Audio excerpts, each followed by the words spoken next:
Antes de saber quem a gente era, a gente já estava olhando para telas, aprendendo a sentir, a desejar, a ter medo. Tudo mediado por histórias que não eram nossas, mas acabaram virando parte de nós. O cinema ajudou a formar nossa personalidade. O que achamos bonito, o que achamos possível, o que acreditamos que é sucesso, amor, pertencimento. Mesmo quando a gente não percebe. Hoje esse cinema é outro, mais rápido, mais abundante, mais fragmentado. E a pergunta que fica não é só que cinema existe em 2026, mas o que esperamos dele depois de tudo que ele já fez com a gente. Será que ainda queremos ser transformados, representados, provocados ou só reconhecidos no meio do excesso? Nesse episódio, a conversa não é só sobre filmes. É sobre identidade, imaginário e expectativa. Sobre quem nós viramos a partir do cinema e quem esperamos que ele nos ajude a ser daqui para frente. Eu sou o Ricardo e esse é mais um episódio de Quem Você Pensa Que É.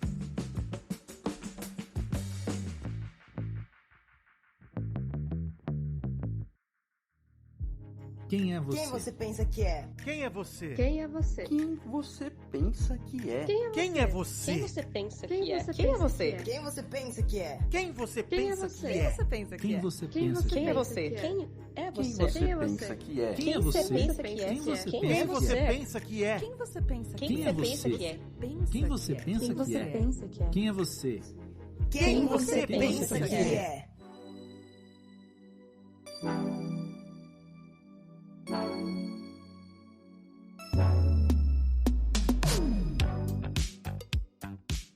E hoje eu tenho não uma, mas duas convidadas que já participaram em episódios anteriores, no intuito de conversar sobre o quanto o cinema transforma e o quanto a gente espera que ele possa transformar ainda futuramente. Por isso que eu chamei a Pimenta e a Anne, porque as duas têm essa relação com o cinema, digo, experiência de muito tempo com, né, o relacionamento com o cinema e com a sétima arte. A ideia aqui é a gente buscar, de repente, no passado, essa coisa do quanto transformou, do quanto construiu a nossa personalidade e tentar projetar sobre o que vem por aí, o que a gente espera e coisas do tipo.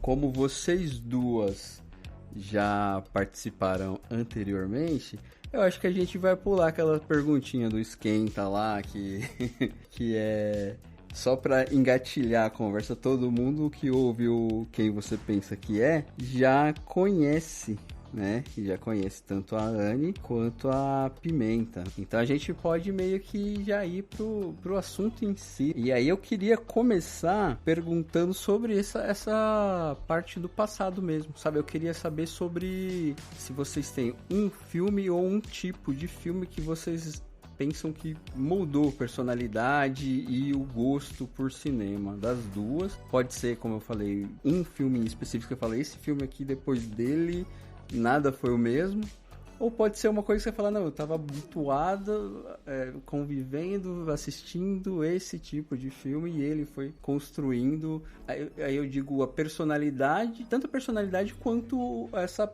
parte da paixão pelo cinema. E aí qualquer uma das duas quiser começar, estejam à vontade. Se quiser começar, fica à vontade. Eu também tô pensando. Então qualquer coisa eu começo aqui enquanto, né? Bom, a minha relação com o cinema começa realmente desde muito nova. Eu sempre tive essa fixação pela TV. Minha mãe e meus irmãos me chamavam de Miss TV. Então, que eu via e gostava de televisão. Mas eu cresci... Eu não sei se eu comentei no podcast, não lembro, mas eu sou filha de duas mães, né? Eu fui criada por duas mães. E uma, infelizmente, ela estava em estado finalzinho do câncer dela, né? E sempre rolava muitas internações. Era eu e mais 3 irmãos, né? Fomos eles estão aí. Eu e os meus irmãos. E a minha mãe, eu não sei se era proposital, se era a ideia dela levar sempre a gente ao cinema, né, pra espairecer e fugir um pouco do medo, do terror que essa doença traz numa família. Mas eu lembro que os únicos momentos em que eu tava bem, né, que eu não pensava muito nas coisas, era assistindo um filme no cinema. Ela levava a gente pra uma sala no Shopping Santa Cruz, aqui de São Paulo. Era um shopping que antigamente tinha uma sala temática da Disney. E tinha a mãozinha do Mickey desenhado assim na parede, lá no alto assim do cinema, que acendia. E dava. Eles tinham efeitos sonoros, umas coisas bem legais que parecia que tinha um Mickey gigante lá dentro e a mãozinha brilhava e era tudo muito mágico, muito fantástico mesmo, trazia essa energia, né? Esse clima de magia que a Disney traz até hoje. A gente é a geração criada à base de Disney, né? Então ela sempre levava a gente pra ver esses filmes da Disney. E eu lembro de um momento muito específico, que era a prévia de um filme que passou a história do Walt Disney. Quando eu vi a história do Walt Disney, eu fiquei muito tocada. Eu lembro que falava, né, que ele morreu e tudo, e eu ficava tipo, meu Deus, o cara criou tudo isso, ele é o pai do Mickey, e ele morreu, tipo, super trágica, assim, como se ele tivesse morrido ontem. E aí eu via aquele mundo maravilhoso, eu ficava, meu, alguém criou isso, sabe? Eu acho que a minha vontade que eu sempre tive de escrever e contar histórias para que as pessoas refletissem, para que as pessoas encontrassem um aconchego também, uma esperança de um mundo, de uma vida melhor, creio que surgiu a partir dessas idas ao cinema. Aí, bom, ao longo do tempo tem vários filmes que tocam muito a gente de formas muito diferentes. Eu acho que eu aprendi a questão humana de ver as pessoas dentro de suas loucuras particulares com o filme Nise. Sim, Anise. Que é sobre uma psiquiatra brasileira na época que rolava aquilo de tratamento de choque. Ela foi contra e ela mostra nesse filme, né, a arte-terapia. Ela foi a precursora da arte-terapia no Brasil e mostra como aquelas mentes perturbadas, atormentadas, que a gente sabe que muita gente que ficava nesses antigos manicômios estavam lá injustamente por rejeição e etc., enlouqueciam lá dentro, em como elas encontravam na arte uma expressão, uma calmaria e até um remédio, né, para a mente e para a alma. E ali eu entendi mais profundamente também o valor da arte. O valor de se expressar e mostrar para o mundo o que você tem, né? Mostrar a sua voz para o mundo e falar, olha, isso aqui que eu acho disso, sabe? Bem assim. E tem cineastas e outros aqui, a gente tem a Ana Mulaert, com Que Horas Ela Volta, que esse filme teve na minha educação científica e vai estar na minha vida toda. A Ana Mulaert, ela traz um retrato muito forte, né, nesse filme, e que são coisas que vai mudando a gente, porque por mais que a gente já tenha ideias e valores pré-concebidos em questão de... eu fui criada numa família que não é a família tradicional brasileira. Então eu tenho valores que são muito mais... são diferentes de certa forma, né? Eu não tive uma criação cristã também. A minha família vem da Umbanda, do Candomblé. A minha família biológica é uma família muito pobre, então eu tenho sempre tive esse contato com a realidade nua e crua. E aí você vai vendo filmes que eles te enxergam, eles enxergam a realidade. A minha mãe biológica é faxineira até hoje. Então eles enxergam a sua realidade e contam a sua história. As pessoas veem isso, se identificam e se sentem acolhidas de fato. Então quando a gente vê esses filmes que significam muito pra gente, eu acho que eles trazem isso, trazem essa identificação e fomentam também que a gente interprete a nossa própria realidade. A gente vê um filme que se identifica e fala, olha, nossa, eu já vi isso. Ah, pera, eu vi isso na minha vida. Então, às vezes, filmes eles nos ensinam sobre a gente e até fazem a gente enxergar outras realidades também, né? Você não precisa ter de um grupo específico para entender o que a Ana Mulaert quis dizer, por exemplo. Você consegue, às vezes, através disso, pode ter tido uma vida super privilegiada, como a gente estava comentando mais cedo, né? E através desse filme você entender a dor de quem não tem o que você tem. Então, isso eu acho que do cinema é muito forte. Eu me estendi muito, desculpa. Não, que é isso. Deixa eu te perguntar uma coisinha, Pimenta. Em que momento momento que você viu esses que você deu como exemplo, tipo, o Que Horas Ela Volta e o Danise, porque assim, eu tava lembrando que enquanto você falava que as minhas primeiras experiências com cinema, elas eram tipo assim, entretenimento e só, sabe? Então demora um pouco até eu ter um contato com um filme que me fizesse pensar, me falando, peraí, aqui tem coisa pra eu pensar, né? Sei lá, eu puxando da memória aqui, seria tipo, na época do Forrest Gump, que eu assisti na escola, acho que o Bom Dia Vietnã, do Robbie Williams, sabe? Os primeiros, Sociedade dos Poetas Mortos, foram assim, os primeiros que eu tive um contato que eu falei, não, peraí, aqui não é só sessão da tarde, não é só, sabe, sentar e dar risada e já era. Tem além, né?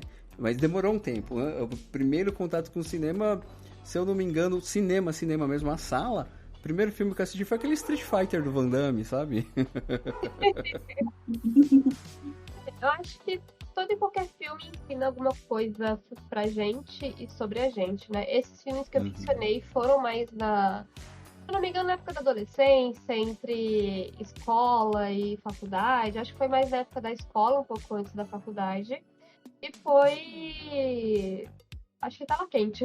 Assim, a primeira vez que eu vi Que Horas Ela Volta foi na Globo. E justamente passou teve todo um percurso de festivais, foi aplaudido de pé em Berlim, e aí ele acabou passando na tela quente, porque teve esse burburinho. Mas, por exemplo, você falando, eu lembro que, como eu disse, eu assistia muito Disney, né? E eu lembro dos filmes da Disney, do Mickey. Muito forte era dos contos do Mickey, que era tipo assim, que o Mickey era um rapaz pobrinho com uma gaita e a Minnie uma menina com colarzinho assim, e aí eles venderam as únicas coisas de valor que eles tinham pra um presentear o outro. E são coisas, claro, né? Tudo vai ficar, nossa, que legal, amor é dar, tipo, tudo que você tem pro outro, né? Seja físico ou seja emocional, de coração.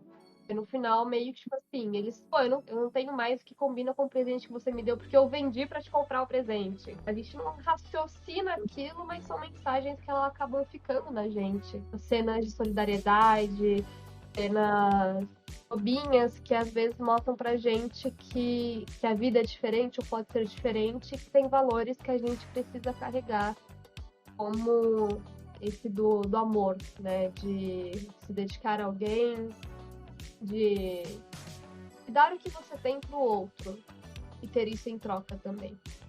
Com a tragédia também, né? Com morte e tal, né? Se você for puxar na memória o desenho do Bambi. Eu lembro mais nítido que o do Bambi até daquele...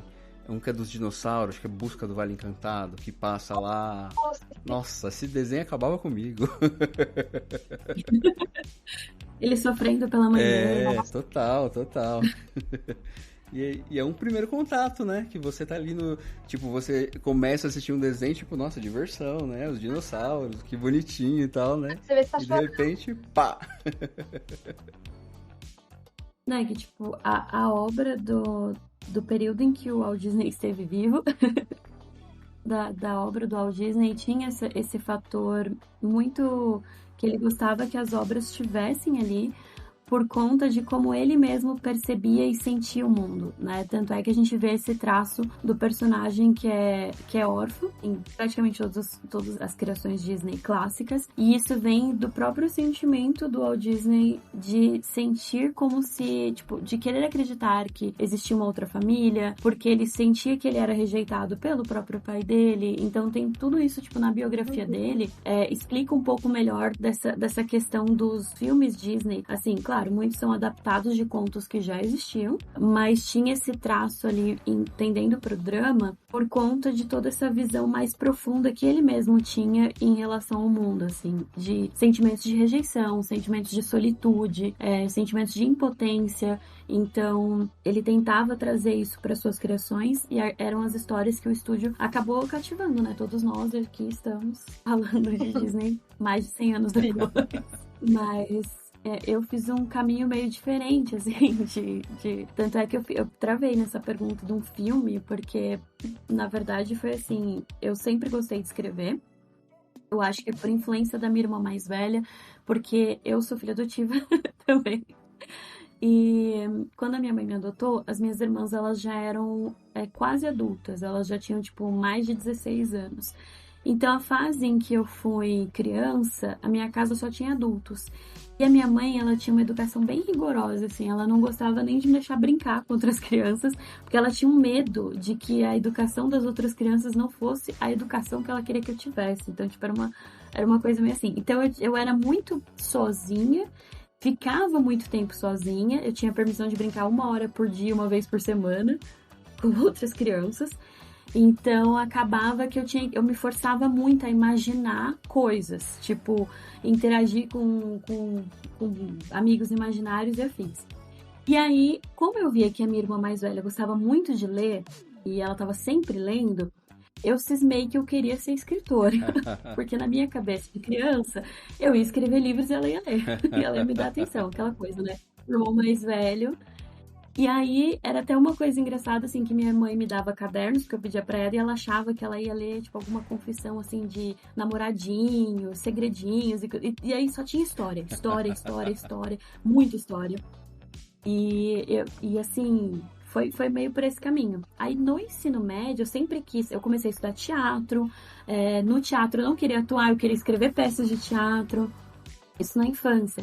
Quando eu entrei no ensino médio, eu tive uma professora de artes que, assim, nossa, eu tenho um carinho gigantesco por ela. Ela já é falecida, mas ela era uma professora fenomenal.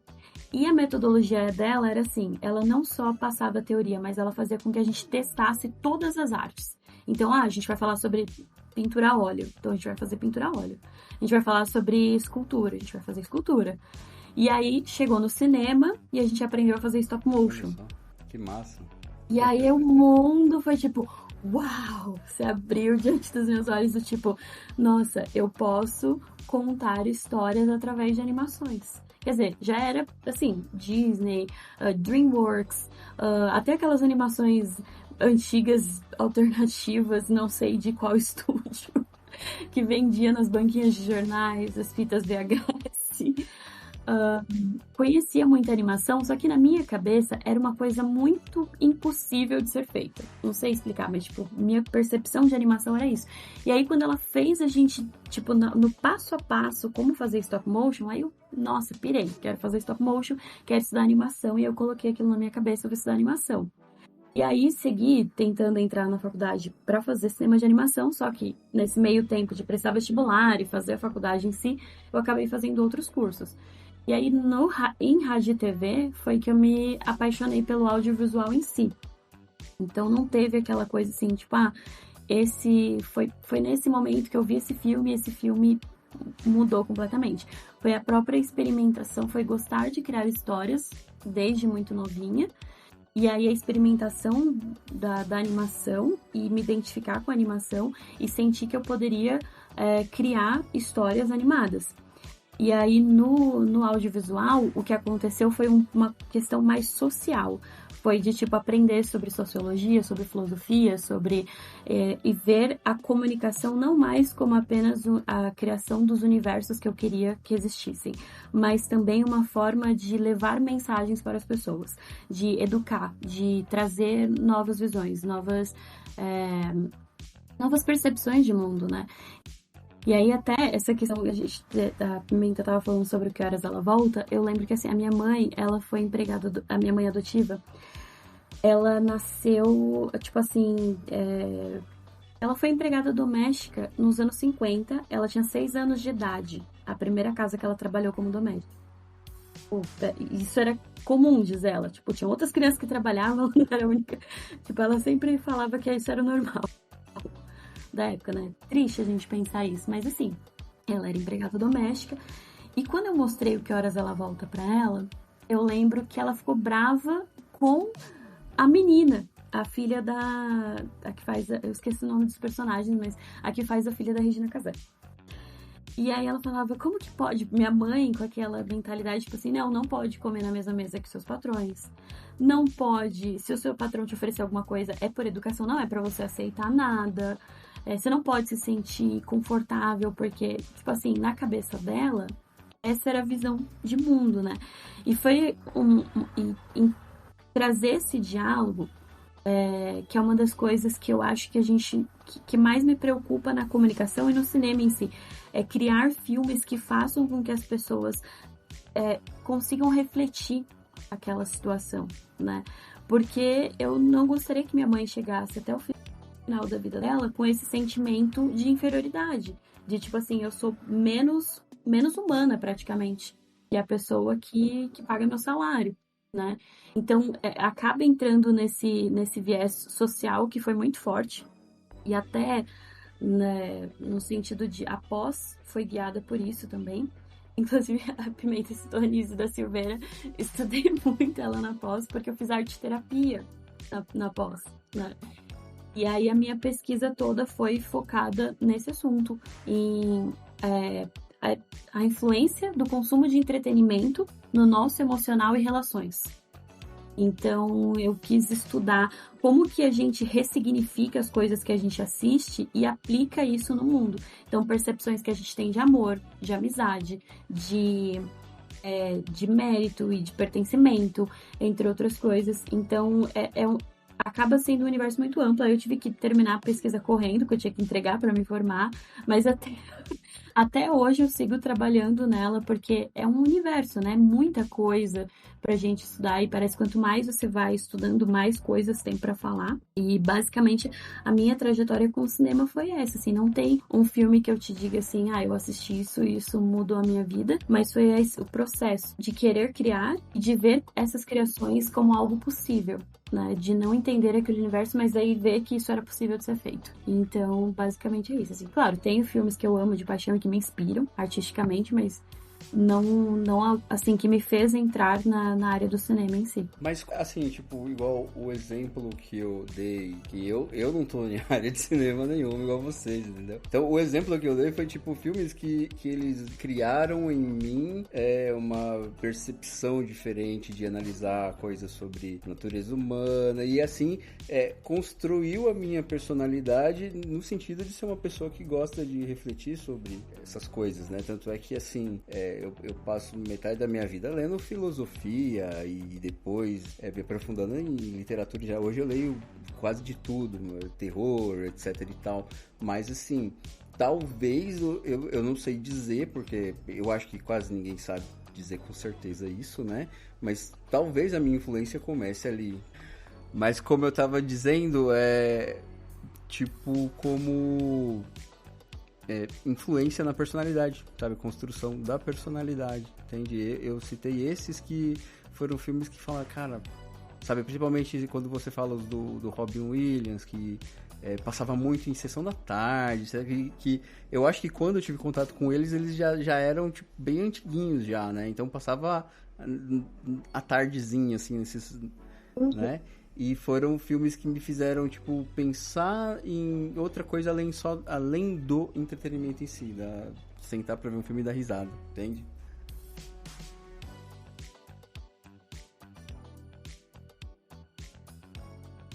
Então, eu acho que, assim, eu travo nessa pergunta porque o que acontece? Quando você tá com essa visão de criar a história, você já tá sempre pensando na mensagem. Então, meio que nunca teve esse processo de, tipo, assistir alguma coisa só pelo entretenimento. Toda vez que, não só os filme, mas novela, série, eu sempre quis analisar o aspecto da história em si. Então, foi uma coisa, assim, muito que não teve esse processo de simplesmente...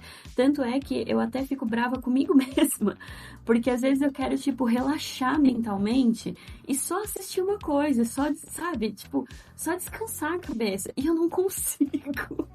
Eu já fico achando coisinhas e detalhes pra pontuar e não sei o quê.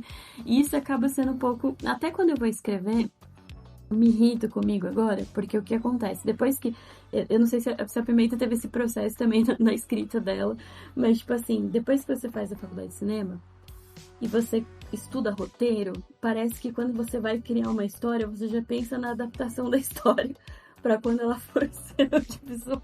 É tipo o Dan Brown, né? Os livros dele é tudo já é só filmar, né? Tá pronto, é roteiro, né? É tipo isso. Então, acontece muito assim, tipo, de eu tô só lendo alguma coisa e eu já tô pensando na adaptação daquele. Quando eu vou escrever, eu faço a mesma coisa. Tipo, eu preciso pensar como que isso aqui pode ser adaptável visualmente. E eu acho que não teve esse processo de encantamento. Mas, para trazer uma resposta decente. A inspiração da minha vida, minha paixão mesmo, sempre foi o Tim Burton. Nossa, eu lembro que na faculdade eu enfrentei um preconceito com isso. Porque o Tim Burton é indiano, né? Então, né? Enfim, e eu sou apaixonada pelo Tim Burton. Eu acho que tocou em mim quando eu vi uma entrevista com ele numa revista da Toda Teen, eu acho. Naquela época de revista adolescente, início dos anos 2000. Eu tinha acho que uns 11 ou 12 anos e ele deu uma entrevista, não lembro se foi Toda Teen, Capricho, Atrevida, sei lá. Eu lembro que foi na época do lançamento de O Estranho Mundo de Jack. E aí ele estava contando sobre esse universo pitoresco que ele criou no mundo. Ele estava falando que ele era uma criança que vivia isolada, sozinha, já criei identificação com ele aí. E ele só tinha filme de terror para assistir. Então, ele começou a criar as histórias, os personagens dele como sendo, tipo, os amiguinhos dele, a reflexão desse mundo que ele tinha que conceber sozinho porque ele era muito isolado. E então eu me identifiquei muito sempre com o trabalho dele, e um filme dele que eu sou apaixonada, apesar de não ser de animação, é Peixe Grande. Eu amo demais esse filme, principalmente por causa de um momento em que ele fala assim, em que tá o filho lá do cara falando com o médico, que ele queria saber qual que é a história do nascimento dele, porque quando o pai dele vai contar a história do nascimento dele, é a história do peixe, que o peixe comeu a aliança, que não sei o que, não sei o que. E ele queria uma história. E aí o médico fala pra ele qual foi a história. E ele fala assim, olha, se eu tivesse que escolher entre a vida como ela foi e a versão que o seu pai conta, eu com certeza escolheria a versão do seu pai. Porque o que eu mais gosto no seu pai é que ele não enxerga... Desculpa, travei aqui. É que ele não enxerga a vida como ela é, mas como ela pode ser. Né? E ele dá essa magia, essa expansão de universo para todas as coisas. E aquilo ali foi tipo, nossa, é essa sensação que eu gostaria de trazer quando eu criasse histórias, quando eu escrevesse roteiros, para qualquer coisa. Eu quero que quando a pessoa emergir naquele universo, ela possa sair com uma sensação totalmente outra. Né? Então, acho que Peixe Grande seria um filme que tocou fundo, assim, no porquê criar, no porquê fazer filmes, sabe? Mas essa questão de ressignificar, eu acho que eu não tive por conta de ficar sempre pensando na história. Gente, falei demais, desculpa. Não, gente, ó, vocês estão num podcast, aqui é pra falar, pô. Não esquenta com isso, não. A ideia aqui é essa mesmo, é falar.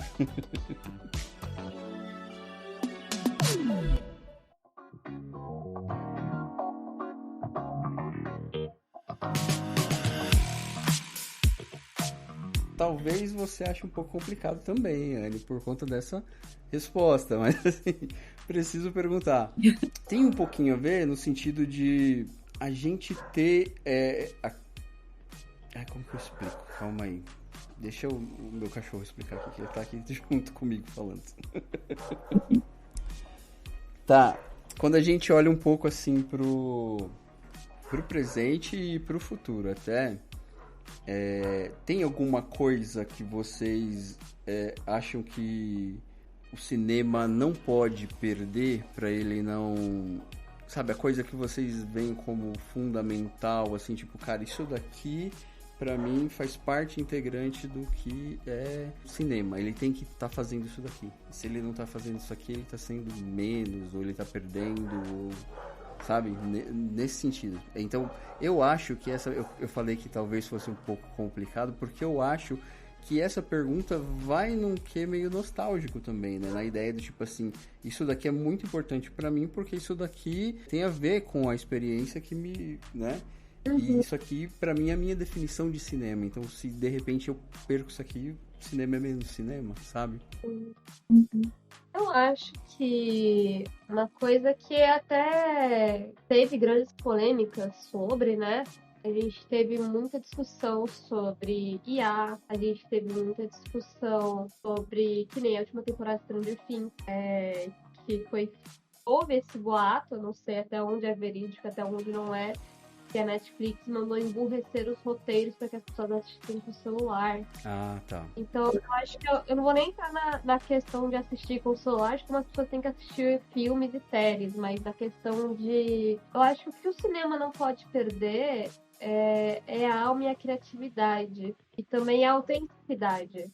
Quando a gente vive num mundo globalizado, a globalização, ela dá preferência para um soft power americano, né, que é justamente essa expansão cultural dos Estados Unidos. Tanto que a gente conversou também sobre Jornada do Herói, etc., né, cinema hollywoodiano, as estruturas, e como a gente aqui no Brasil tem filmes que são totalmente comerciais, são feitos para vender e ponto, filmes que são feitos para que tenham aquela narrativa acelerada, um monte de coisa absurda acontecendo, barulho alto, isso e aquilo, tudo para manter a pessoa só assistindo. Então, por mais que a gente seja uma indústria, uma das maiores indústrias desse país, das indústrias que mais geram emprego, embora a gente tenha uma discussão sobre para quem que está gerando esse emprego, né? Mas a gente tem essa indústria que ela é riquíssima e a gente tem o fenômeno mundial que é essa resistência à fórmula americana ser, né? Tanto que a gente está vendo aí o estouro também, não só do Brasil, eu tenho um recorte muito, muito grande aí, mas também tivemos o cinema coreano, tivemos o cinema oriental, finalmente vindo para o Ocidente, né? Antes era muito separado. Eu lembro de... Acho que eu nunca vi um filme oriental até poucos anos atrás, né? Até ir em mostras até da Cinemateca, que ela tem mostras de várias culturas, e até vir esse boom, né, com Parasita, com vários outros filmes, com doramas, etc. Então eu acho que o cinema não pode perder, acima de tudo, é a autenticidade e a criatividade, e não se deixar vender pelo comercial. A gente é uma indústria sim, todo mundo lá está sendo pago para isso, mas a questão da arte não é necessariamente vender. A gente vende porque a gente está no mundo capitalista e essa a única forma de fazer as coisas, infelizmente. Mas a gente tem que lembrar que por mais que a indústria cultural e artística seja uma indústria, ela tem um objetivo muito puro e muito humano, né? Que é esse contato de alma para alma. Indo na mesma linha que a Pimenta colocou, tipo, eu até queria escrever sobre isso no Threads esses dias, sobre a questão de como a gente esvaziou o discurso atualmente, né? E aí eu queria pegar nessa questão, assim, da estética. Porque hoje a gente tem ali, ia puxar esse assunto falando de camiseta de banda. Já rolou esse bafafá lá na rede vizinha, lá no TikTok, de tipo assim, as pessoas que agora existe a estética do rock and roll. Então, tipo assim, camisetas Guns N' Roses, sei lá, tipo, Iron Maiden, afins. Ramones tem em todo lugar. Isso é estética. É a moda, é a marca Nirvana, marca Ramones. Entendeu? E aí, eu queria puxar esse gancho, né, no que eu tava pensando em escrever, para falar justamente sobre como a gente está permitindo que os discursos sejam esvaziados em prol da estética. Sim. Então, a gente tem ali algo muito bem feito, muito bem produzido, muito bonito, mas qual que é a mensagem que aquilo tá passando, né? O que tá sendo mantido ali? E aí isso vem acontecendo também em todas as outras indústrias culturais de tempos pra cá, porque a gente pega e pensa assim, é que nem agora, tipo, esses dias eu vi uma pessoa reclamando que ela é, sim, escritora com IA. Aí complica, hein?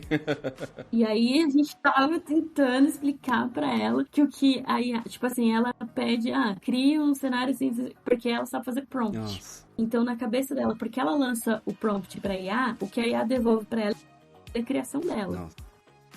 Entendeu? E aí a gente tava nessa discussão nas redes sociais tentando explicar pra pessoa que o que a IA faz é recortar coisas que outras pessoas criaram e entregar pra ela mastigado uma nova versão. Mas aquilo é a ferramenta, não é ela criando. Exatamente. Enfim, longa discussão. Uhum. E aí eu acho que a gente tá entrando nesse terreno em que se a gente não tiver uma preocupação de trazer o discurso alinhado à imagem, a gente vai ter cada vez mais não só uma questão superficial, mas, por exemplo, apagamento histórico. Uhum. Né? Tem gente hoje querendo fazer revisionismo. Hoje não, né? Já é um movimento de alguns anos, mas revisionismo histórico, cara. Tipo assim, e isso se permite à medida que a gente vai deixando que a estética prevaleça ao discurso.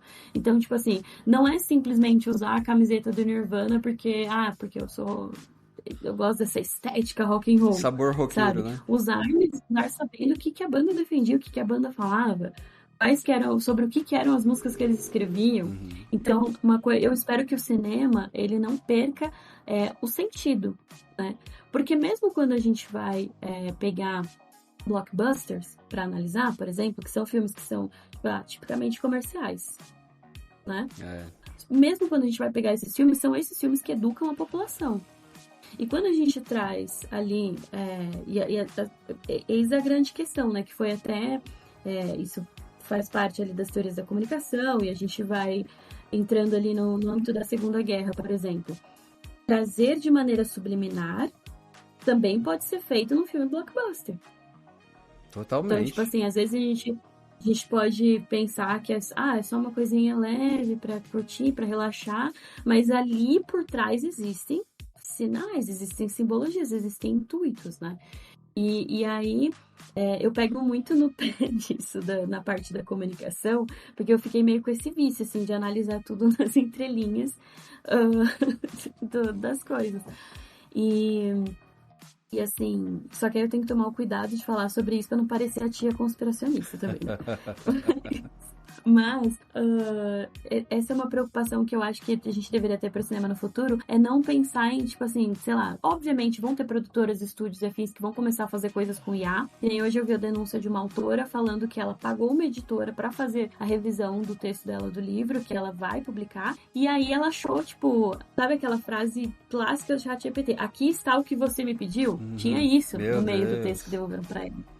Caramba. E aí ela falou, tipo, já cancelou o contrato, tudo, mas é aquela coisa, se a gente vai usar a IA pra criar, o que vai estar alimentando a IA se não a arte de outras pessoas? Sim. E se a gente permite que o discurso se esvazie, que mundo que a gente tá criando, né? De uma sociedade que se torna apática, já não sente mais, já não pensa mais, já não reflete mais. Ela só quer o lazer, o entretenimento. E não, por exemplo, eu quero só usar a camiseta de uma banda e eu não tô nem aí. Eu só quero parecer a pessoa descolada e legal e estilosa com essa roupa, entendeu? E eu acho que é isso que a gente tem que se preocupar com o cinema pro futuro.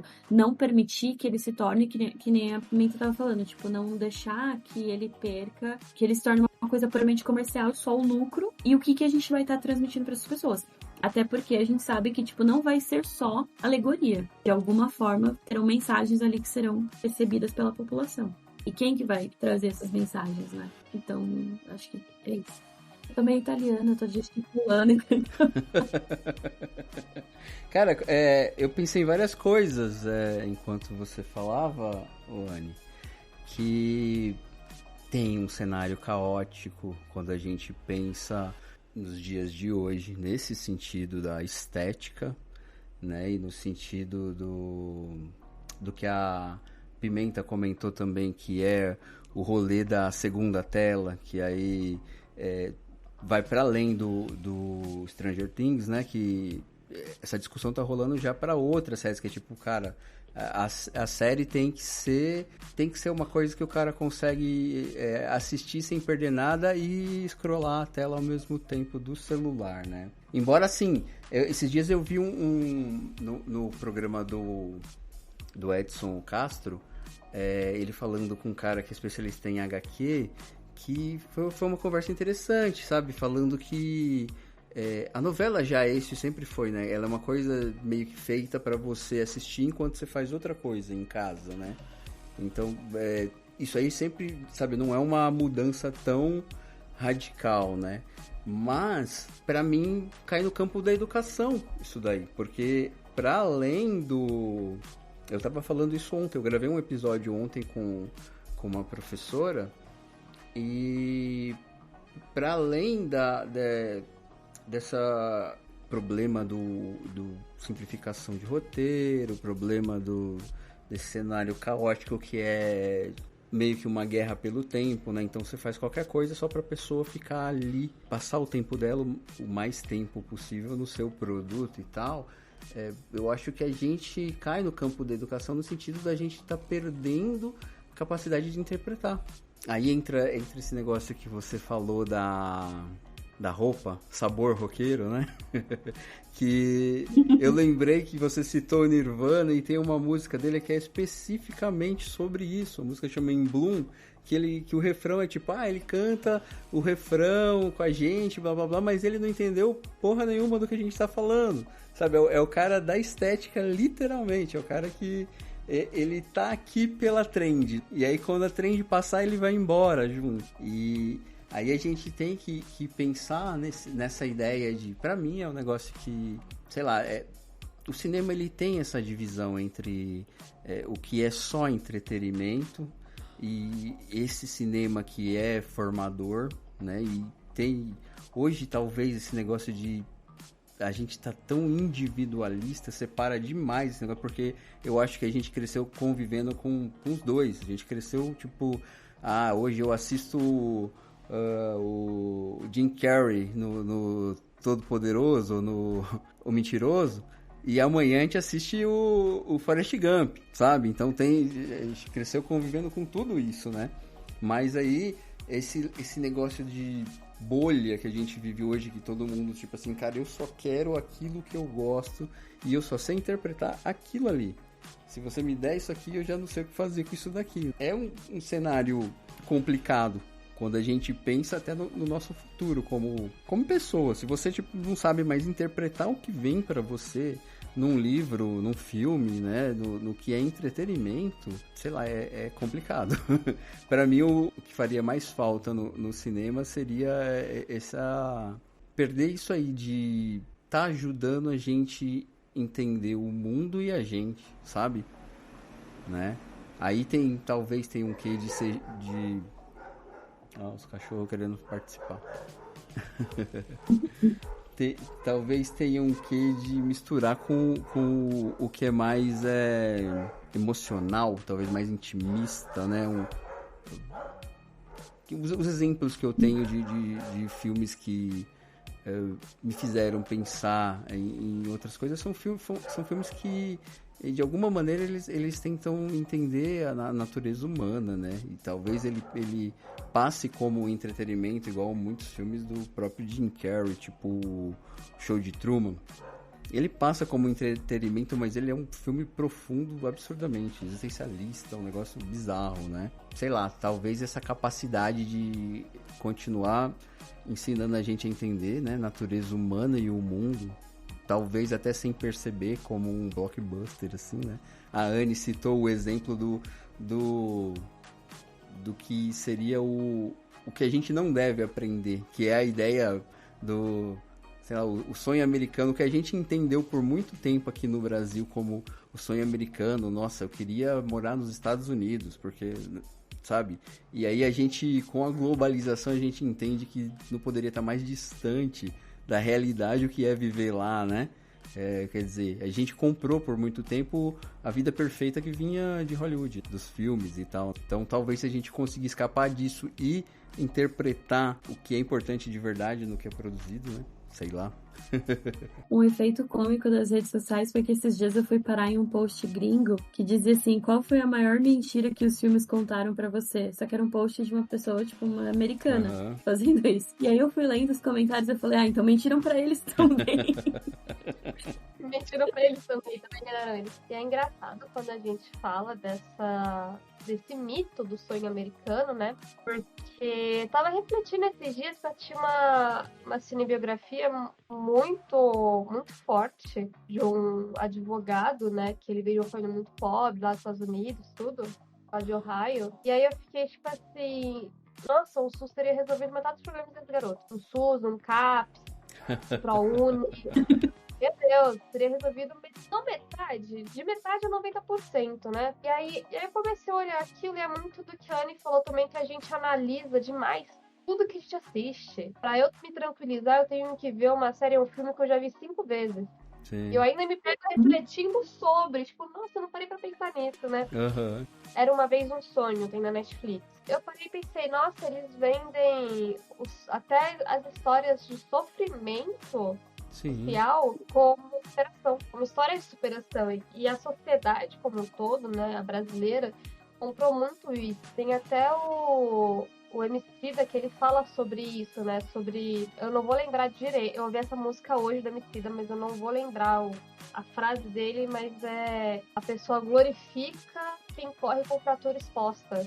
Uhum. Então, isso é muito verdade, né? Isso veio também, tipo assim, olha, a gente tem um cara aqui que se formou em Yale, trabalhando em 3 empregos, uma mãe viciada em drogas, que não tinha assistência nenhuma, numa família que a avó dele tinha que pedir comida porque ela não tinha dinheiro e ela queria criar o neto longe das drogas. E aí você fica tipo, cara, meu Deus, Que guerreiro, né? horrível. É a romantização total do sofrimento que serve ao propósito de criar na população o sentimento de que, tipo, se você não consegue chegar em algum lugar, a culpa é sua. Exato. Tipo, tudo bem que eu tô sendo mantido com seus impostos, mas eu não tenho que te dar nenhum retorno. Então, tipo, hoje, quando eu olho pra essa perspectiva dos Estados Unidos de, tipo, pagar impostos e taxas em tudo e não ter sistema de saúde Bizarro. e não ter, sabe, tipo, universidades públicas, não ter, enfim, vários programas que nós temos no Brasil, eu realmente fico refletindo sobre não só a contrapartida, mas essa questão dessa narrativa que se construiu, que a gente tá falando até agora do American Dream, que é de, tipo assim, sofrer e conquistar e mostrar aquele um exemplo, né, sem mostrar aqueles tantos que ficam pelo caminho. E Aí, tipo assim, é muito engraçado porque até essas cinebiografias, né, que eles falam, tem até uma patinadora que tem aí uma cinebiografia que, tipo assim, a família toda se sacrifica para que ela tenha as aulas de patinação, por exemplo, e ela tenta desistir do sonho dela de patinar porque ela vê a família sofrendo, e aí a mãe vai lá e o treinador vai lá e fala, não, você vai, e que não sei o que. É toda uma jornada do herói muito bem construída. Pra, tipo assim, falar que... o Eutônia, Não é o Eutônia, é uma cinebiografia mesmo, e fala sobre essa patinadora. Ela chegou aí para as Olimpíadas, acho que ela chegou a ganhar medalha de ouro, essas coisas. É que esse é um dos filmes que a gente vê na Globo passando. Aham. Mas aí você vê, pô, toda a cinebiografia, isso, a pessoa sofrendo, ralando, sabe? Tipo, a família se sacrificando, coisas que realmente um teria resolvido ou não teria acontecido, sabe? Aquele filme E aí do Will Smith, que ele é... nossa, tava pensando nisso agora. A Procura da Felicidade. Nossa, cara. E ele é vendido como, nossa, olha que mensagem bonita você vai assistir no cinema. Esse filme me irrita, não. E ainda chega e fica tipo, olha esse filme, se motive, sabe? Esse filme, particularmente, eu tenho uma coisa, tipo assim, eu sempre fui muito fã do Will Smith, mas aí depois quando eu comecei a estudar a personalidade, não a personalidade, a trajetória dele de carreira, eu me incomodei especificamente de ver que ele gosta de retratar esses personagens. Tem, por exemplo, agora o último foi o do King Richard. Do King Richard? Não, gente, perdão. Do pai da Serena Williams. E aí, se você for ver a história do cara mesmo, ele abandonou uma família com outros 5 filhos. Aí ele foi morar com a mãe das 2 meninas, ele é padrasto, né, da Serena Williams, mas criou elas como pai, né? E até elas que produziram o filme, então foi a história como elas fizeram contar. Mas assim, o cara era um péssimo cara.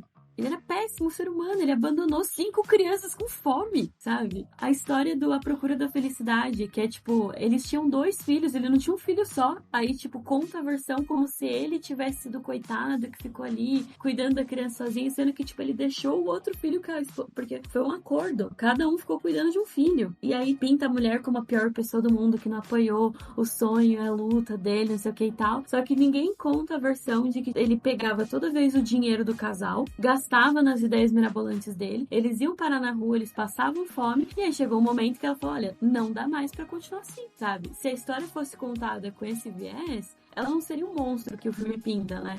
Mas não, tipo, ele escolhe contar essa visão do cara que foi o grande realizador, mas que por trás a personalidade dele é péssima. E aí, às vezes, eu fico me perguntando se tem alguma coisa, assim, da relação dele com o pai dele, ou algo do tipo, porque ele também teve uma relação estranha, assim, com o pai dele, se ele quis criar esses personagens heróicos pra meio que suprir um vazio emocional de, tipo, eu queria que meu pai também fosse um herói, talvez, não sei, aí já é especulação. Mas, pelo menos, analisando a história de vida dele, os filmes que ele faz, a forma como ele constrói os personagens, até em Um Maluco no Pedaço, tem aquela clássica cena do pai dele, aquela cena, nossa, lembrar essa cena fica arrepiada, acho uma cena fortíssima. E é muito essa coisa, assim, do que a gente tá falando em sentido de superação, de como a gente tem esses exemplos justamente para criar essa mentalidade de tipo, você tem que fazer acontecer. Não é a sociedade, não é porque a concentração de renda é desnivelada. Olha só, esses dias eu tenho um pouco de receio com o que eu posto nas redes sociais, porque à medida que a gente vai chegando perto das eleições, as pessoas vão ficando loucas. Mas esses dias eu vi uma publicação assim, a geração Z vai ser a geração mais rica da história. 10 anos atrás eu vi a mesma reportagem, as millennials serão a geração mais rica da história. Só que aí você vai ler a reportagem, 3%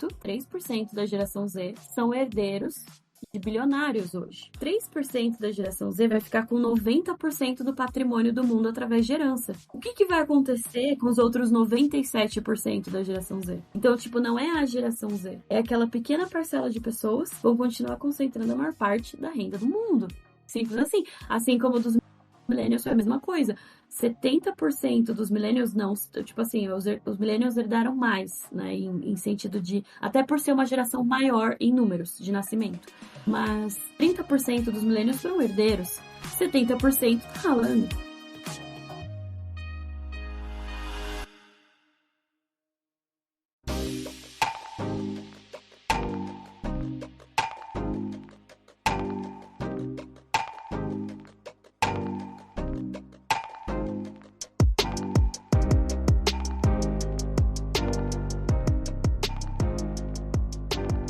Uma discussão muito interessante recentemente, falando sobre essa ideia a febre da nostalgia que tem hoje, que é esse revival de tudo, no cinema, na música, livro, tudo tá tendo um quê de voltar para os anos 80, voltar para os anos 90, a banda tal tá voltando, aí tem uma turnê imensa, coisas desse tipo. E a pessoa falava que isso aí é um projeto também, porque assim, o sonho que venderam para geração Z e para Millennial não deu certo. Então a pessoa, em vez dela tipo pensar no futuro, no que foi prometido e não veio, ela olha para o passado de novo, sabe? Então tipo, o que eu não consegui de independência, de casa, de estrutura que me prometeram quando eu estava na faculdade, então agora eu posso ir no show da banda que eu não tinha dinheiro quando ela foi o auge dela, sabe? E aí o pessoal vende essa ideia como se fosse tipo uma grande conquista de, nossa, olha, agora, sei lá, é bizarro você ver a ideia de, meio desmoronou a ideia de futuro, então, mano, vamos voltar pro passado, vamos achar legal de novo o passado, coisa assim, sabe? Você não dá ré, gente? A nostalgia, ela é o público que você já tem. Tanto que nossa, que tá tendo de remake de filme que acabou de sair. Moana, tem no live action. Moana é um filme contemporâneo, né? Não é um tem 5 filme... anos, eu acho, tem? Acho que não tem 5 anos, assim. Não é um filme muito antigo, tipo, não é um filme de 50 anos atrás. Não é como se você fosse fazer o live action, sei lá, que live action que foi legal. Ah, Teve é um live complicado achar um legal. Mas, tipo assim, teve um live action que foi legal, aí você falou, tipo, aí você fala, ok, esse é legal. E aí, boom, live action. Teve o primeiro. Sim. Teve o. Eu não lembro qual foi, mas Cara, teve. acho que foi o Mowgli, não foi o Mowgli? Começou com Alice. Teve O- as- começou assim com os da Alice, aí teve o Mowgli, é legal. E aí, pum, aí teve Rei Leão que explodiu, porque Rei Leão é visto até hoje, né? Minhas sobrinhas assistem Rei Leão e elas têm 3 anos. Ainda é a cena mais triste, uma das cenas mais tristes da história do cinema, né? Que é a morte do pai do Simba. Eu choro até hoje. Só que no caso deles, em específico, eu acho que o live action piorou a experiência, né? Porque toda a capacidade da animação de dar expressão para os personagens, quando você fala de animal, ele não tem expressão. Então, você vê o leão morrendo, o outro deita do lado, e é isso. Não tem, sabe? Não tem metade da expressão da animação, né?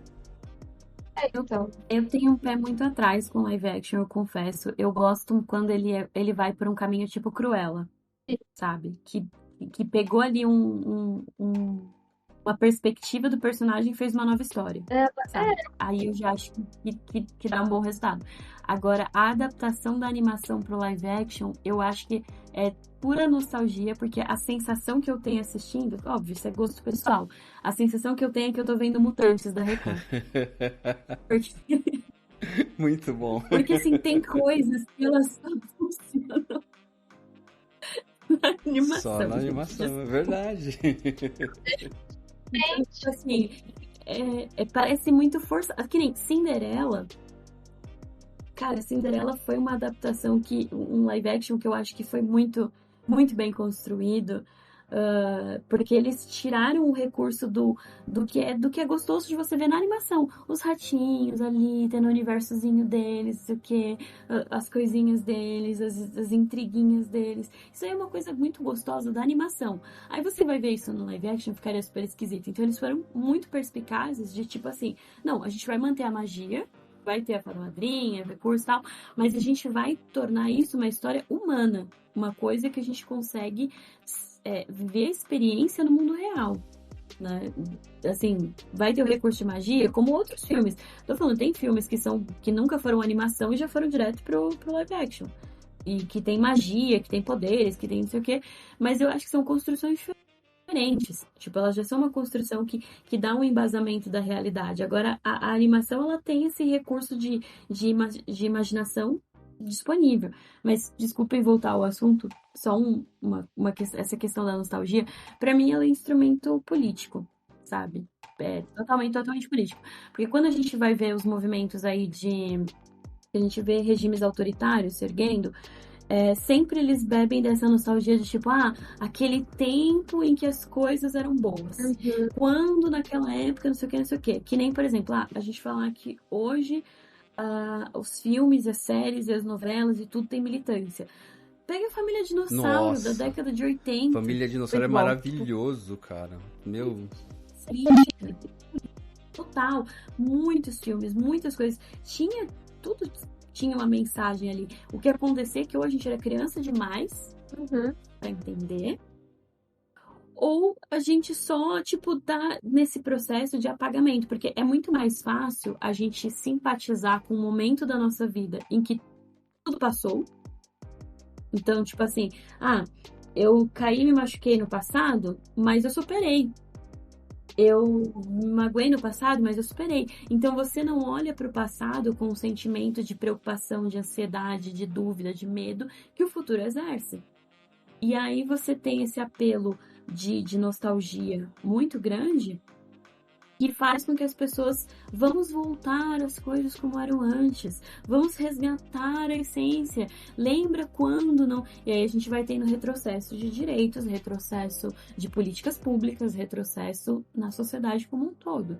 Então eu vejo também esse recurso da nostalgia como instrumento político Tem também, como a Pimenta colocou, tem essa questão do marketing, você tem esse público que já é fiel, que já é apaixonado, isso falando propriamente dos produtos, não só no cinema, mas a gente tem brinquedos que estão sendo relançados, a gente tem roupas de personagem, tem várias, confesso. Então, é aquela coisa, assim, a gente vai. É gostosa a nostalgia. Eu sou apaixonada por coisas vintage, então eu acabo sendo entusiasta. Mas eu acho que a gente tem que ter esse olhar do passado. Esses dias eu arrumei uma briga nas redes sociais, porque a menina tava falando que ela queria voltar pra época em que essa altura, se ela ainda vivesse como uma camponesa, ela já teria se casado, já teria filhos, não sei o que, não sei o que. E aí eu tava fui explicar pra ela historicamente que o pai dela teria escolhido o marido dela, ele teria tipo uns 40 anos a mais do que ela, e ele provavelmente teria pago tipo uns dinheiros e uma cabra pra poder se casar com ela. Eu falei, tipo, hoje em dia você não pode viver o seu sonho de camponesa porque você não tem dinheiro. Total. Isso é o capitalismo. Não existe. Você quer viver como camponesa? Tem uma menina que eu amo o perfil dela nas redes sociais, que ela vive uma vida totalmente fora da realidade. Ela comprou uma mansão no meio de uma floresta, de frente para um lago, a coisa mais linda, e ela vive ali. Ela se veste de camponesa, ela se veste de princesa, o marido dela entra na mesma pira que ela. Que Então bizarro. os dois vivem, assim, muita grana, vivem completamente isolados da realidade. Falei, ó, que maravilha, você tem o direito de escolher viver como uma camponesa. Não tinha isso. Tantas camadas, Né? Foi? camadas. A gente tem que tomar cuidado com a nostalgia nesse sentido, de tipo assim, é gostoso, é prazeroso, mas saber separar que o tempo que a gente vive hoje, em sentido de direitos, de possibilidades e afins, a gente vive muito melhor do que antigamente. E é uma Tecnologia. visão parcial, né? Porque assim, eu já falei isso aqui antes, mas o que eu entendo de nostalgia é que ela tá mais relacionada com o que você viveu naquela época do que com ser melhor ou não, sabe? Era melhor porque, sei lá, eu não tinha preocupações, eu não pagava boleto, sabe? Né? Então é lógico que era melhor. Eu passava a tarde assistindo filme, né? Eu passava a noite do lado de fora da rua trocando ideia com os meus amigos, jogando bola. É lógico que era melhor, né? Porque eu não era adulto, porque eu não tinha as responsabilidades que eu tenho, né? Então, assim, quando você pensa em, tipo assim, naquela época era melhor porque era melhor e ponto final, é uma visão parcial da coisa. Né? Você não tá vendo que, tipo, todo mundo ao teu redor, tua família, já tava se fudendo pra te manter nessa vida melhor, né? Nessa vida de jogar bola e assistir filme, né? E até indo um pouquinho pelo que a Anne citou da questão política, da questão social mesmo, da questão da nostalgia, de ir atrás do que a gente via e assistia antigamente. Tem também a questão que eu nunca posso deixar de falar, que é a crise criativa de Hollywood, mas também tem a questão que a memória é muito frágil. Você vê, você deve ter visto post no Threads, por exemplo, falando que hoje o sal custa R$6 e aí no governo Bolsonaro o sal era R$1,50, 1 quilo de sal. E aí, tipo assim, um post totalmente mentiroso, que se você perder um tempo, você acha provas de que não era assim, né? Mas, tipo assim, quem que lá que tá passando vai conferir um negócio desse? Mas, tipo assim, essa fantasia que as pessoas têm de camponesa e etc., de filmes bonitinhos e fofinhos que a gente assistia sobre a era medieval, né? Sobre a época medieval. Tem até uma série que eu assisti recentemente que é muito boa na Netflix, que é Cameron, alguma coisa assim. É uma comédia situada na época da peste, né? Na Idade Média, e que fazia uma sátira dessas pessoas, desses nobres e que não sei o que, a mulher de 28 anos fingindo ter menos para poder casar, porque senão ela ia ser solteirona. Aí tinha a empregada, como é que ele chamava? A criada que jogou a nobre no rio e se fingiu dela para viver um pouco a vida dela. E na verdade ela era meio irmã, porque o pai, né, a mãe dela. Então expunha de uma forma muito satírica e humorística essa hipocrisia, né? tipo, tirando essa imagem bonitinha que a gente tem, mostra lá como realmente era a crise higiênica, né? Que era tudo na rua, tudo era jogado na rua, lixo na rua. Se tivesse alguém para coletar lixo, nunca teria existido os surtos de doenças que tiveram. Se os médicos lavassem as mãos na época, né? Eu sabia, né? Mas se os médicos lavassem a mão na época, nunca teria o que teve. Então a gente romantiza um negócio que nunca existiu. Porque os filmes sempre mostraram, tipo, bonitinho, que não sei o que, piriri, pararó. E quem que vai falar que não? Quem que vai falar, não era assim, além dos historiadores? Claro, a priori, a primeiro momento, você vai ver um filme e falar, nossa, que legal viver naquela época, criando cabrito. Imagina ir trabalhar com enxaqueca sem analgésico. Nossa, sim. Meu Deus. Tem o livro, o livro Little Woman. Eu gosto muito de ler romances de época, porque eu gosto dessa perspectiva de que, tipo, ali o autor que viveu o período que ele escreveu, ele tem uma. Obviamente, se ele está sendo contemporâneo à sua época e criando sobre uma época que ele está vivendo, você tem ali um grau de correlação, de verdade, veracidade, não sei, vou usar a palavra veracidade, mas de correspondência com a realidade muito maior, né? Então, eu sou muito fã de autores antigos, tipo Jane Austen, paixão da minha vida, Scott Fitzgerald, amo de paixão, tipo... Porque são pessoas que escreveram sobre o próprio tempo em que elas viveram e são tempos antigos. Então, e aí me chocou uma parte em que a irmã mais velha da Jo, ela torce o tornozelo. E aí ela pede pra mãe dela se ela pode tomar Belladonna pra ir trabalhar, né? Porque todas elas trabalham, as mais velhas. E aí a mãe dela fala, não, vai caminhando que o pé volta pro lugar. Sim. Caminhada vai consertar. Porque Belladonna era muito caro. Elas não podiam Gastando. ficar. Tipo assim, você só torcia o pé. Vai andando que o pé melhora. Desse jeito, assim. Cara, que bizarro. Então, a gente vai lendo essas coisas e pra ela narrou uma coisa normal. O livro inteiro são acontecimentos do cotidiano. Não tem grandes emoções, fortes revelações. São coisas do cotidiano. E aí você vai pegando esses detalhes e vai pensando assim, tipo, a grande diferença que como a gente vê, como é retratado, como é adaptado, e a minha percepção, minha paixão particular é a história, né? E a minha percepção que eu tenho é que a gente foi condicionado a admirar monarquias, nobrezas e afins, porque a gente associa monarquia, nobrezas e afins a super ricos.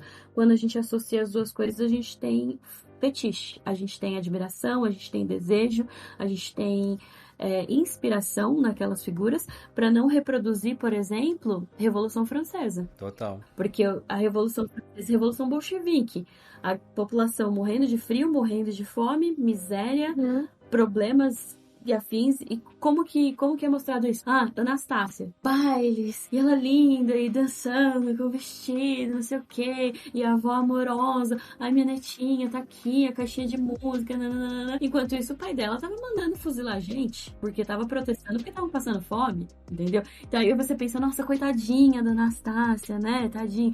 Assim, óbvio, eu não defendo crimes de guerra, tá, gente? Eu acho que o que aconteceu com... Gente, eu acho extremamente triste e terrível, sério, eu acho. Mas o que eu quero dizer é que, tipo assim, a gente foi condicionado a enxergar essas narrativas com beleza, porque é justamente isso, que lá do começo da nossa conversa, o intuito do entretenimento também serve a fins de passar mensagens.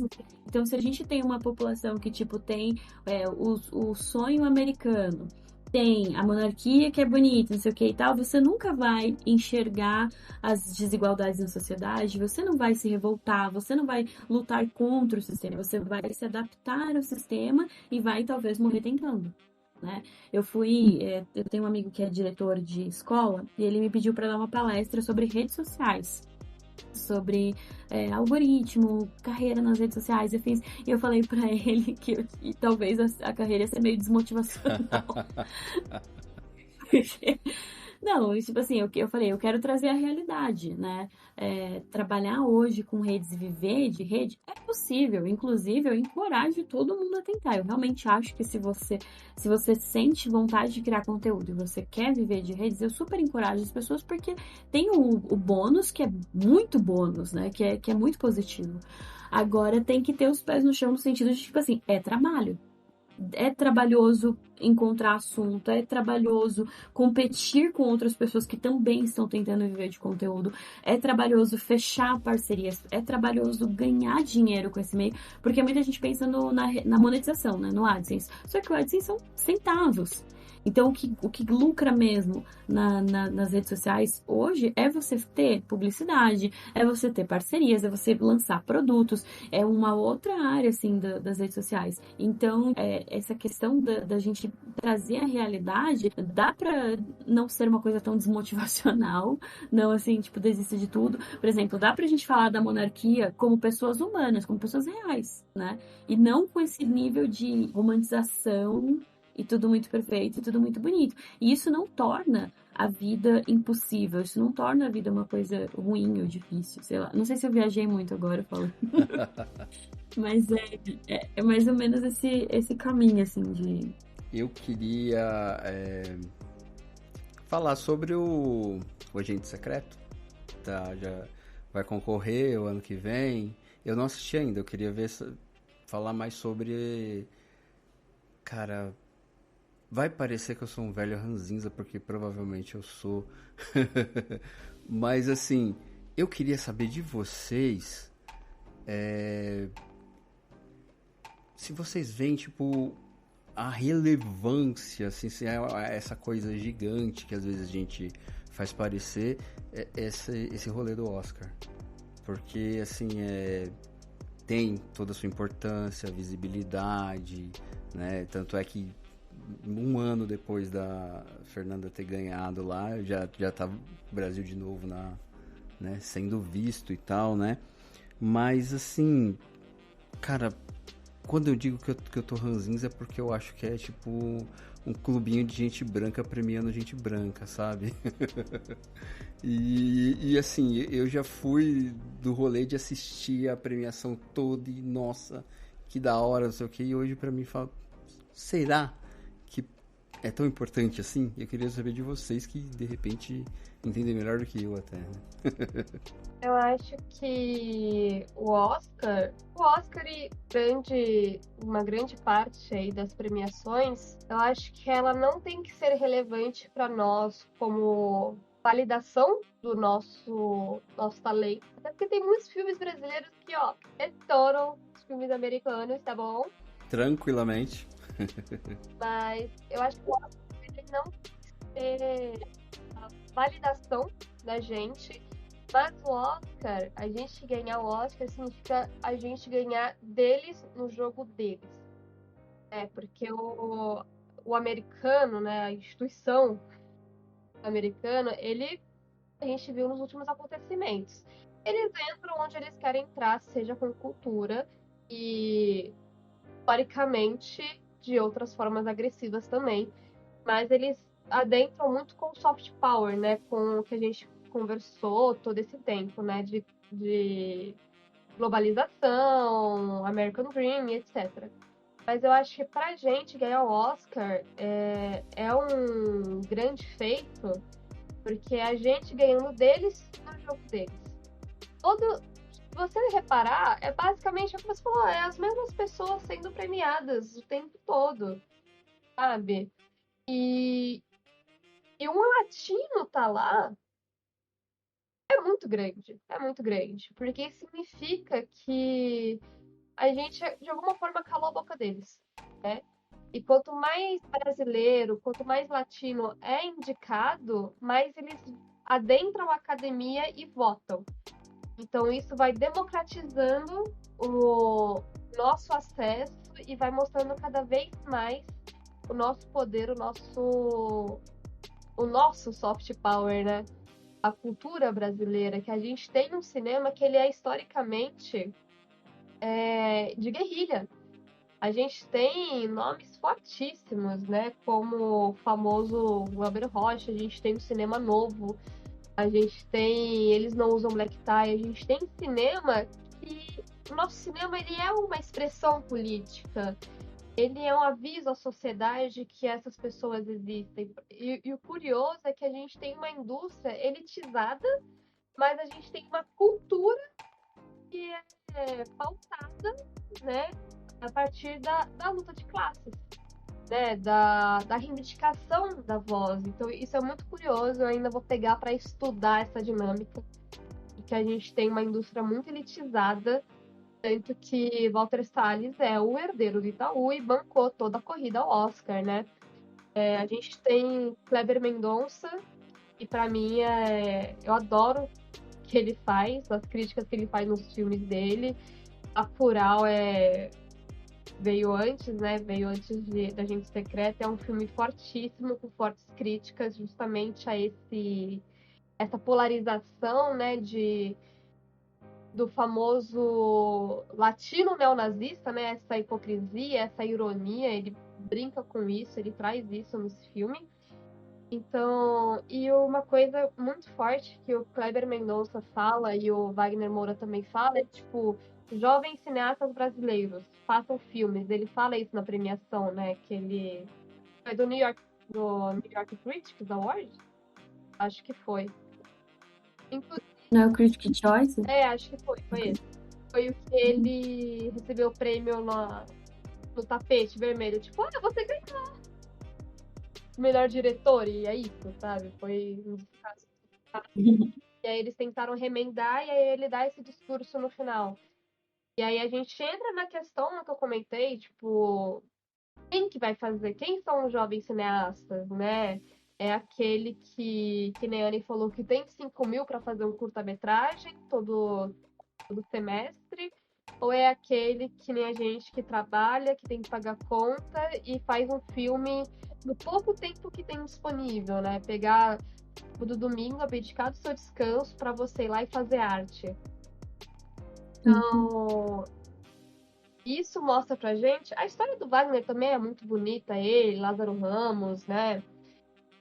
Eles contam bastante em vários podcasts. E eles estarem lá, os brasileiros estarem lá, mostra que a gente está vencendo eles no jogo deles. Então, isso pra mim é a relevância do Oscar, mas o Oscar não valida e nunca validou a cultura brasileira e a cultura latino-americana. E a gente, desde que deu o boom do cinema, através de muitas políticas de audiovisual, de incentivo ao audiovisual, de incentivo à cultura, o Brasil, faz um bom tempo que o Brasil tem uma das maiores indústrias cinematográficas e finalmente isso está sendo visto de fato e não podem mais calar, né? Calaram lá a Fernanda Montenegro, deram um prêmiozinho aqui, né? E não deram para Fernanda Torres, do tipo, vocês são bons, vocês são legaizinhos, vocês vão levar isso, mas não vão levar tudo. A gente tem as nossas musas, então elas que vão vencer mesmo que a Fernanda Torres tenha arrasado, né? E todas elas juntas. E agora com a Agente Secreta a gente vai ver como é que é. Se eles vão de novo tentar dar uma apagadinha, dar um prêmio aqui de vocês até entraram na categoria de melhor filme, mas eu só vou dar o de filme internacional, tá? Porque melhor Viver de engajamento brasileiro. Filme internacional, né? Então vocês vão ganhar aqui, mas aqui ainda é nosso. Então vamos ver o que vai acontecer, né? Você, Anne, o que você acha disso? Tá parecido? Brilhante, concordo com tudo que a Pimenta trouxe. Eu acho assim, de uma perspectiva, né? Eu lembro que quando eu comecei a estudar cinema, eu tinha essa visão de tipo, nossa, o sonho de ganhar uma premiação, um Oscar da vida, né? E aí quando você vê que existem... Porque assim, o Oscar, o Academy Awards, ele é uma premiação extremamente fechada, cheia de lobby, então é muito assim, você come muito pelas beiradas, né? Você tem que ser... Porque assim, honestamente, é que nem quando a Fernanda Montenegro perde o Oscar ali pra Gwyneth Paltrow. E tipo, até a Meryl Streep olha, tipo... Shakespeare apaixonado, tipo, o que tá acontecendo, Bizarro, né?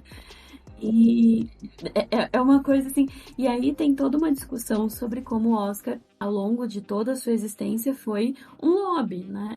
São favoritismos, E aí, eu resgatei da memória aqui o discurso de quando o diretor de Parasita ganhou. Ele dá uma cutucadinha, ele ganhou o melhor filme, e aí ele dá aquela cutucadinha, assim, de...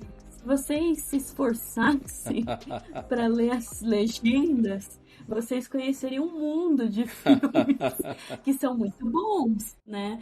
Porque aí ele pegou bem na espinha ali do americano, que é de, tipo assim, ser prepotente, no sentido de eu não vou assistir o filme francês, não só o brasileiro, não só o cinema latino, mas eu não vou assistir filme francês, não vou assistir filme italiano, não vou assistir filme alemão, não vou assistir filme de lugar nenhum, porque eu não quero ler legenda. Eu quero que vocês descubram como fazer o filme em inglês. Basicamente, é isso. Então, como a Pimenta colocou, como premiação, sabendo que existe todo um lobby, sabendo que existem favoritismos, sabendo que existem até trocas de favores dentro do Academy Awards, eu acho que a gente não tem que ter essa visão, tipo, nossa, o Oscar, tipo, um sonho de vida, porque tem muitos pormenores ali, que até pra quem é do mercado interno, inclusive quando o Anora ganhou o melhor filme, eu fui pesquisar sobre o Anora. Eu tinha assistido, mas eu fui depois pesquisar sobre o Anora, né? E eu vi muitos fãs do diretor, esqueci o nome do diretor, sou péssima com o nome, gente, sendo criticado porque, assim, ele já tentou várias vezes competir e ser premiado e tal, e muitos filmes, inclusive muitos filmes brasileiros, são premiados aí fora desse eixo Estados Unidos, ganha prêmio pela Europa inteira, sabe? A gente entra com força nas outras premiações pra ver como a gente tem uma relevância muito grande, a gente produz um cinema muito bom.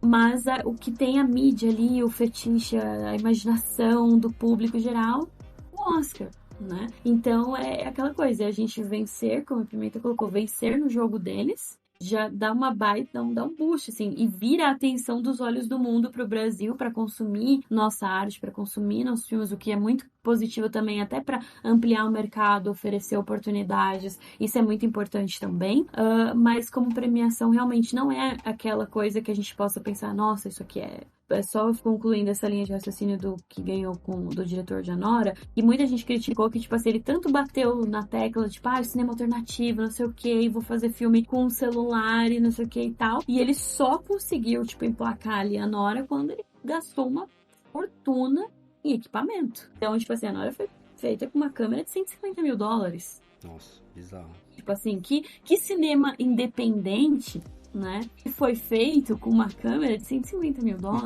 Independente, exatamente, independente.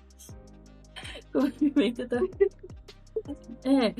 Então, assim, ele foi muito criticado pela comunidade de fãs que ele já tinha, dos curtas e filmes que ele já produziu de forma independente. E não, ele se vendeu ali para produzir com os critérios de grandes produtoras, de uma Warner da vida, de uma Disney da vida, porque esse é o jogo. Então, quando a gente começa a pensar que, tipo, poxa, a gente não vai avaliar história, não vai avaliar roteiro, a gente vai avaliar qualidade estética, sabe? A gente vai pensar em película, em tempos de filme digital, sabe? Então, é bem essa questão. Como premiação, pouco fala do talento, pouco fala do que foi bem feito, mas tem o peso da marca em si, a marca, o Academy Awards, de estar estampado ali para abrir espaço, para dar visibilidade, né, aos nossos talentos. Eu espero que a gente tenha cada vez mais oportunidades, cada vez mais chances, até para que a gente consiga justamente fomentar mais o nosso mercado. E espero também que esse mercado no futuro não seja tanto um mercado de indicações. Total. Porque também é isso, né? Infelizmente a gente acaba esbarrando em várias coisas aí, em camadas. E inclusive, prometo que é rapidinho esse parênteses, eu tava falando que, tipo, a grande relevância da universidade em si é justamente o networking. Sabe? Muita gente fala, a faculdade hoje em dia não importa. A gente usaria, tipo, as coisas da Meta hoje se o Mark Zuckerberg não tivesse entrado em Harvard e conhecido o Eduardo Saverin, que tinha dinheiro pra caramba pra fazer o Facebook acontecer? Não teria. Porque o Mark Zuckerberg era inteligente pra caramba, mas ele não tinha dinheiro. Ele dependeu de estar num espaço de poder, entrar em contato com uma pessoa que tinha grana pra daí investir na ideia dele. E aí esse é o peso que o Oscar acaba tendo pra nós. Dar espaço pra que a gente consiga fazer nosso networking aí pro mundo, consiga vender e exportar os nossos talentos e fazer com que as pessoas possam viver, né, do que hoje é um sonho para muitas pessoas, porque o cinema mesmo tendo mercado, mesmo tendo indústria, ele ainda a criação de filmes ainda é um sonho, ainda é muito reservado a elites. Total, eu concordo demais com o que vocês falaram. Eu acho que talvez tenha que Isso não sei se é muito fácil de se conseguir, mas eu acho que talvez essa nossa síndrome de vira-lata, sabe? De, olha, reconheçam o que a gente está fazendo, olha como a gente é bom também, sabe? E isso aí é uma coisa que deveria ser trabalhada pra gente, de repente, falar, tá, legal, o Oscar vai abrir várias portas, vai fomentar, tal, mas, como a Pimenta falou, isso não define a nossa qualidade. A gente é bom sem isso, né? E, assim, que isso fosse uma ideia mais difundida, porque, assim, tem uma galera que já pensa assim desde sempre, mas eu já ouvi tantas vezes aquele papinho de, nossa, cara, filme nacional, sabe, não vai. E em todo lugar, já vi rede social, já vi gente falando pra mim sobre isso, né? E é uma mentalidade pobre que tá olhando pra fora e achando que o que é bom mesmo não tá sendo feito aqui, né? Então, se fosse uma ideia que passa pela educação mesmo, de aprender a se orgulhar do que a gente faz aqui, que é muito bom também, né? Isso aí já resolveria muito do problema, né? E, cara, de resto eu concordo total com o que vocês disseram. Vocês têm alguma consideração final ou encerramos por aqui? Acho que de consideração final, assistam filmes nacionais. Acho importante. Total. Sempre ressaltar isso, porque americano consome americano, né? Acho que tá na hora do brasileiro consumir o que é brasileiro também, que a nossa cultura é linda. Que nem você falou do complexo de vira-lata. A gente tem que consumir e apreciar o que é nosso, né? Porque hoje a gente tá vendo atores que são pessoas até que acessíveis, né? Porque são pessoas que a gente vê em programas de TV, sempre tem alguém que encontra na rua, indo pro Oscar. E isso dá um uau diferente, tipo assim, nossa, essas pessoas estiveram lá. Eu fui pra uma palestra do Kleber Mendonça Filho e eu fico tipo, cara, tu arrasou. Calou a boca de geral, né? Gente, é incrível. E a nossa cultura não precisa de validação e ela sempre foi muito linda. A gente tem uma expressão maravilhosa. E a gente tem que dar vozes aos jovens artistas que estão surgindo aí e não só ao que está produzindo filme com dinheiro de papai e mamãe. Mas os artistas de guerrilha, né? A gente tem que assistir mais também essa arte de guerrilha, essa arte de quem faz com sangue e suor. Eu acho que de consideração, pegando carona do que a Pimenta disse, eu acho que seria no sentido de não tenha medo do pioneirismo. Não tenha medo de começar e fazer, porque a arte, ela tem essa função de revelar o que tem de mais incrível no nosso mundo interior. Né? E ao fazer isso, ao ter a coragem de expor isso, a gente vai sim ter que lidar com críticas, a gente vai sim ter que lidar com pessoas que não vão apreciar, e até essa questão do brasileiro não consumir brasileiro, e ter essa questão de, tipo, precisar que alguém fale bem. É que nem quando aquela gringa viralizou porque ela se apaixonou por Machado de Assis. Tipo, Machado de Assis sempre foi muito bom, gente. Tipo, não tem não tem que vir um gringo falando do Brasil pra gente apreciar. Nossa cultura é riquíssima, a gente tem muita coisa boa. E é isso, não ter... Minha consideração seria nesse sentido, de tipo, se você tem o sonho de criar histórias, criar filmes, fazer arte em todos os âmbitos possíveis, não tenha medo do pioneirismo, não fique pensando, ninguém nunca fez, então talvez não tenha espaço, talvez não tenha aceitação, ou sentir receio ou vergonha daquilo, e fazer mesmo que você não tenha muitos recursos à sua disposição, né? Como a Pimenta falou, cinema de guerrilha mesmo, porque se a gente for nos primórdios da história do cinema mesmo, a gente vai ver a frase célebre do Glauber Rocha, uma ideia na cabeça e uma câmera na mão, né? E hoje, mais do que nunca, a gente tem dispositivos para filmar e para gravar, e a gente tem que bater nessa tecla de tipo, não preciso gastar milhões numa super câmera potente para contar boas histórias. Eu posso criar uma linguagem nova, eu posso fazer com os materiais que eu tenho à disposição e eu vou fazer acontecer. Então, é isso, não tenha medo do pioneirismo. Faça. Total. Gente, curti demais a conversa com vocês duas. Eu acho que dá pra gente fazer mais episódio com essa turma aqui, tranquilamente. E é isso, adorei. Vocês estão convidados pra voltar quando quiserem. Eu acho que por hoje é isso. Vou deixar um abraço pra quem tá ouvindo. Espero que quem esteja ouvindo também curta o mesmo tanto que a gente gostou dessa conversa aqui, né? E tchauzinho e até a próxima. Dá um tchauzinho vocês também. Tchauzinho. Gente, gostei muito do papo, adorei falar com vocês, adorei conhecer mais a Pimenta. E foi um papo muito gostoso. Espero que a gente se encontre aí mais vezes ao longo dessa jornada. Gente, um beijo. Foi muito bom conversar. Realmente foi uma conversa muito leve. Nem parece que foi 2 horas de conversa gravada, né? Que a gente teve um papinho antes. Pois. Incrível, adorei também conhecer a Anne. Foi sensacional.